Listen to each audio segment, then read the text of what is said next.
Former Secretary of State Hillary Clinton has some explaining to do, and now sources telling Fox News the potential presidential candidate will finally talk about her private email account. Now, we're told this will happen at a news conference in New York this week.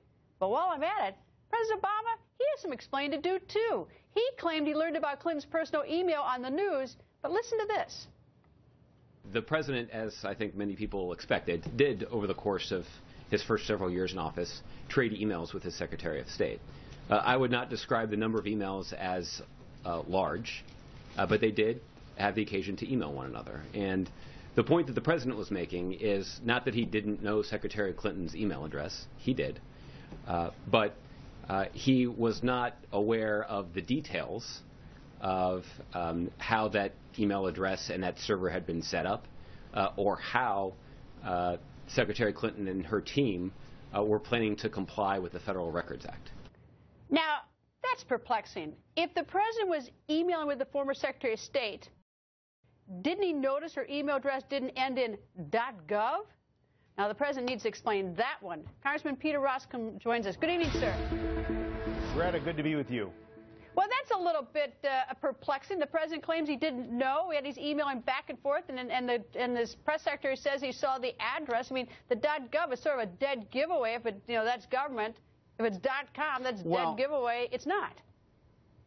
It is perplexing, the president's answer, and it is perplexing, this interchange between President Obama and Secretary Clinton. But when it comes down to it, we've got to get these emails, and the emails are the key to understand the truth about what happened in Benghazi. And there's one person that stands between us as the Benghazi Select Committee and the American people and the truth about Benghazi as it relates to those emails, and that one person is the former Secretary of State, Hillary Clinton.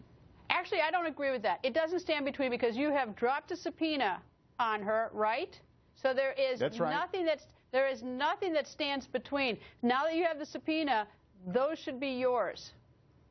Well, to your point, you're right. I mean, those documents are public documents in that they were created in the course of her work product. So the notion that they are somehow personal is an absurd claim. And I think that this is where this natural tension is. And look, the State Department had been basically underselling for the past couple of months, creating in a sense a false impression with the Benghazi Select Committee that we've given you everything that we have, and when in fact it turns out that only 300 emails have been forthcoming from Secretary Clinton, and lo and behold, she's got them all.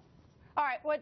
I mean, it's now, though, once you drop a subpoena on someone, that's a lawful subpoena, you have the authority to do so. It then becomes incumbent upon the person who doesn't want to comply with it to make the argument that something should not be available to you. So it seems now the burden is shifted to her. That's the first thing. The second thing is I understand from a statement that Chairman Gowdy made that there appear to be gaps in her email. Can you clarify, is that true that there are gaps in the emails you've received so far?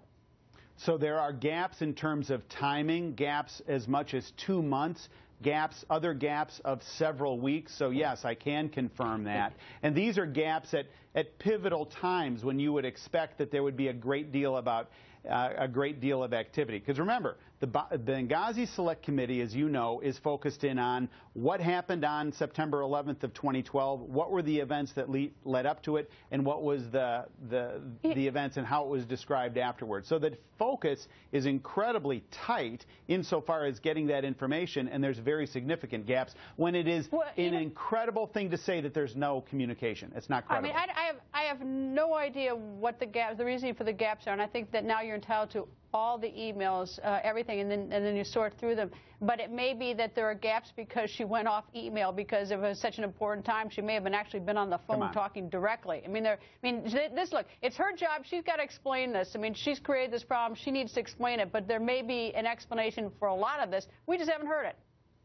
Yeah, that's right. And my point is that Secretary Clinton has control of these emails.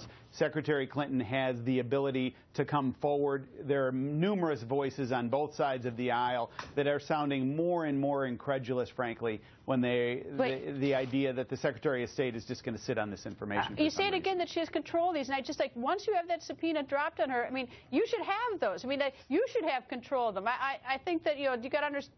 I think you have to understand a subpoena means you get them. Well, I appreciate that, and I understand the legal distinction that you're making. They are in her physical custody at this time, and we've got to make sure that she relinquishes that physical custody. All right. If you had any question about whether she's going to do anything to them, and you can get forthwith the subpoena. I mean, look, if Congress really wants to step this up, Congress could step it up if it wants to. Maybe it doesn't feel the need to, but for whatever reason, if you want those, you can have them. Well, I am of like mind, and I'm echoing Chairman Gowdy on this. We intend to pursue every legal means to get the subpoena, to get those emails, because we think that those emails are absolutely part of the key to figuring out what actually happened during those events. Congressman, thank you for joining us. Thanks, Greta.